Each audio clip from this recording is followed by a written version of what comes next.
안녕하십니까. 대한민국 수험생 여러분 반갑습니다. 위너스터디 수령역 대표 강사 퀸 양지연 선생입니다. 자, 이제 드디어 2013 뉴스 꽃게가 시작이 되었습니다. 선생님의 커리큘럼 첫 번째 수업이기도 하고요. 선생님의 베스트 강좌인 바로 수꽃게. 선생님이 공지사항에다가 이미 발표를 한 것처럼 이번 1년 동안 우리 수학 멘토들이 여러분의 학습법과 여러 가지 면들을 도울 것입니다. 자, 우선 첫 번째 수학 멘토들의 전쟁 제1탄 수꽃게 X파일을 오늘 시작해 보도록 하겠습니다. 자, 그래서 수꽃게 멘토인 이혜지 학생을 모시고요. 여러분들이 그동안 Q&A에 올리셨던 여러 가지 베스트 오브 베스트 질문들 쭉 모아서 선생님이 대신해서 여러분을 대신해서 한번 질문을 드려보고요. 그리고 오늘 답변을 듣는 그러한 시간을 마련했습니다. 자, 그래서 오늘 수꽃게 멘토인 이혜지 학생을 모셔보도록 하겠습니다. 안녕하세요. 수꽃게 멘토 이혜지입니다. 오늘은 수꽃게 수업에 대한 여러분의 다양한 질문에 답해보는 시간을 갖도록 하겠습니다. 네. 자, 오늘 수꽃게 관련된 여러 가지 질문들이 사실은 많이 있었습니다. 근데 그 중에서, 많은 학생들이 질문했었던 그런 질문들을 우선은 한 15가지 정도 뽑아봤습니다. 그래서 그러한 질문들을 오늘 한번 드려보도록 할게요. 자, 혜지야, 오늘 첫 번째 질문으로 학생들이 가장 많이 수꽃게에 대해서 질문한 것 중에 하나가 수꽃게 예습을 어떻게 해야 하나 이런 질문을 많이 올렸는데, 자, 어떻게 예습 공부를 했지? 수꽃게는 예습은 원래 따로 할 필요가 없는데 교과서를 한번 정독하는 정도로 예습을 하는 게 제일 좋은 것 같아요. 아, 그러니까 수꽃게 수업을 듣기 전에 먼저 교과서를 정독했다는 건데 왜 하필 다른 여러 가지 개념서들이 많이 있잖니? 예를 들면 뭐 개념원이나 뭐 정석이나 이러한 것들을 가지고 예습을 안 하고 왜 하필이면 교과서를 정독한다는 생각을 했죠? 교과서는 출제자들이 수능 출제자들이 가져가는 그 제일에는 그러니까 교과서를 보고 출제위원이 출제를 하는 이제 가장 중요한 베이직이다. 그렇게 생각한다는 거죠. 네. 그러면 이제 교과서 여러 가지 순서들이 있잖니. 그러니까 예를 들면 뭐 필수 예제도 있고, 뭐 학습 목표도 있고, 뭐 여러 가지 뭐 탐구 활동도 있고 여러 가지 면들이 있는데 어떤 위주로 예습을 해서 수꽃게에 임했죠? 교과서는 학습 목표와 학습 방향 그리고 옆에 써 있는 수학자들의 역사 그런 것을 주로 훑는 식으로 했어요. 아, 학습 목표. 네, 아, 그리고 그 앞에 있는 수학자 이야기. 네. 그럼 거기에는 필수 예제나 그러면 유제나 뭐 연습 문제 이런 것들은 풀지 않고? 네, 풀지 않고 그냥 눈으로 확인하는 정도로 했어요. 아, 여러분들 아셨죠? 자, 이제 예습하는 방법 Q&A에 올리는 거 아닙니다. 자, 이제 교과서에 있는 학습 목표와 그리고 수학사 이야기들 뭐 이런 여러 가지 것들을 정독한 다음에 수꽃게를 들어달라. 좋은 답변이었어요. 자, 그럼 오늘 두 번째 질문입니다. 더 많은 문제 연습을 하고 싶은데 센이나 정석을 병행할까요? 그러니까 욕심이 많은 학생들의 질문이었는데 어떻게 더 많은 문제 연습을 했지? 이번에 수꽃게는 또 데스노트라는 2, 3점짜리 문제가 추가되기 때문에 따로 더 필수 유형이나 그런 거는 연습할 필요가 없는 것 같고요.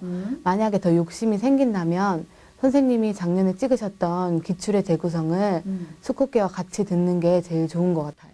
그럼 이제 아이들이 이런 질문을 올린단 말이죠. 작년 기출의 재구성인데 그 작년 건데 이번 년 거 기다렸다가 이번 년 거를 들어야 되는 거 아닙니까? 뭐 이런 질문을 또 학생들은 생각할 수 있을 것 같은데. 기출 문제는 똑같은 것이기 때문에 작년 거나 이번 거나 별 차이가 없고 만약에 7월쯤 기출 문제 개강을 할 때 다시 듣고 싶다면은 또 듣는 게 나을 것 같아요.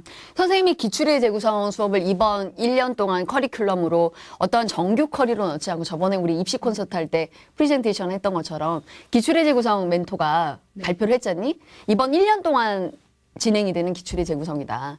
이번 1년 동안. 근데 그 부분에 대해서는 어떻게 생각해요? 정말 좋은 것 같아요. 왜냐하면 여름에 닥쳐서 기출문제를 시작하다 보면 후반기이기 때문에 시간이 부족할 수도 있는데 1월부터 차근차근 해나간다면 기출 문제를. 네, 그때도 괜찮을 것 같아요. 그렇게 하면 차근차근 할 수 있으니까. 아, 아이들이 이제 기출 문제를 풀어야 된다라는 굉장히 어떤 고정관념이 있기 때문에. 근데 문제는 기출의 재구성 그러면 사실은 자기스토리나 뭐 이런 것들을 생각해서 그냥 자기스토리를 혼자서 이렇게 끊어서 문제를 풀어가면 되는 거 아닌가? 뭐 이런 생각을 할 수 있는데 그렇게 혼자서 기출문제를 푸는 것에 대한 문제점이 혹시 있을까? 혼자서 풀게 되면 어떤 기출문제에서도 중요한 게 있고 너무 오래된 것은 지금의 수능 패턴과 맞지 않는 경우가 있잖아요. 근데 혼자서 풀게 되면 그것도 모르고 그냥 쭉 풀게 되는데 선생님의 수업을 들으면 어떤 것이 중요한지 알게 되고 어떠한 문제가 중요한 기출 문제인지. 네, 아. 그리고 출제자의 의도도 파악하는 게 기출 문제의 목적인데 출제자유도. 네, 혼자서 하면 그것을 잘 파악하는 능력이 떨어지지 않을까. 그러니까 잘못 생각하면 그 기출 문제를 자기가 안다 이렇게 생각할 수 있다는 거죠. 그냥 풀기만 해서 끝나는 게 아니라 그걸 분석해야 되는데 혼자서는 그 능력이 부족하다고 생각합니다. 역시. 자, 그럼 이번엔 세 번째 질문을 한번 드려보도록 하겠습니다. 세 번째 질문은 처음 듣는 학생인데, 그러니까 선생님 수업을 처음 듣는 학생인데, 수꽃계 난이도가 어느 정도인가? 수꽃계는 처음 시작하는 개념 강좌기 때문에 중위권 정도면은 다 받아들일 수 충분히, 있다고 생각해요. 이해할 수 있다. 네. 그럼 만약에 하위권 학생들은 그럼 수꽃계를 듣지 말아야 되나? 하위권은 기꽃계를 들은 다음에 수꽃계를 듣는 것도 괜찮고 수꽃계를 듣는다면 더 열심히 반복해서. 그러니까 꼭 인강 있는 학생들은 딱 한 번만 수업을 듣는다 이렇게 해서 완강이 되었다라고 생각하는 건 좀 잘못됐다는 거죠. 네, 여러 번 반복하는 게 좋은 것 같아요. 만약 여러 번 반복한다면 뭐 개념 부분만 더 반복을 해서 여러 번 들으면 하위권 학생들도 충분히 수꽃계부터 따라갈 수 있다. 왜냐하면 기꽃계를 듣고 수꽃계를 들으라는 게 원래 이번 2013학년도 선생님이 공지사항에다 우리가 발표한 내용이잖아.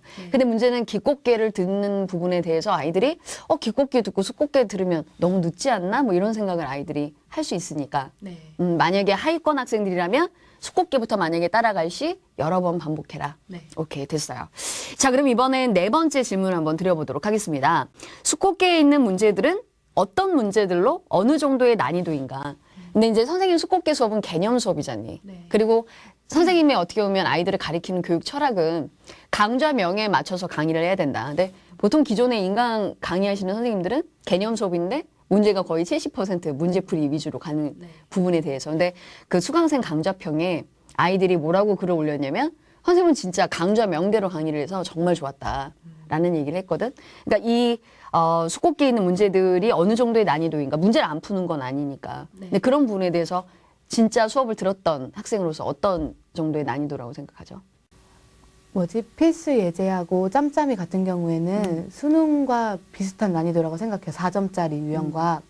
근데 이번에는 데스노트가 추가되기 때문에 2, 3점짜리도 데스노트 문제로 커버되고 또 뒤에 수리탐구 2교시는 4점짜리니까 수능 전체를 아우른다고 생각해요. 근데 이번 2012학년도 수능 시험에 적중됐었던 굉장히 많은 문제들이 그 수꽃계 데스노트에 많이 있었잖니. 왜냐면 또 이제 한두 문제 정도 아주 고난이도의 문제도 있지만 그 이외에 정말 개념을 바로 적용하는 문제들, 그러니까 그런 문제들이 수꽃계 데스노트에 있고, 그리고 개념서에 있는 아까 전에 얘기했던 필수 예제랑 짬짬이는 한 3점짜리 정도? 조금 더 개념이 복합적이지. 그래서 아이들이 좀 어렵게 느낄 수 있지. 네, 처음에는 어려웠어요. 그러니까 혜지도 어려웠었다는 거잖아. 네, 어려웠었는데 이제 수꽃계가 커리가 끝나고 나면 점점 시간이 지난 다음에 유별난도 하고 그러다가 그 문제를 다시 보면 다시 쉽게 보이는 그렇게 되는 것 같아요. 그러니까 수꽃계는 그냥 초반에 끝나는 커리가 아니라는 것을 다시 한번 아이들이 명심해야 되겠네. 자, 이번에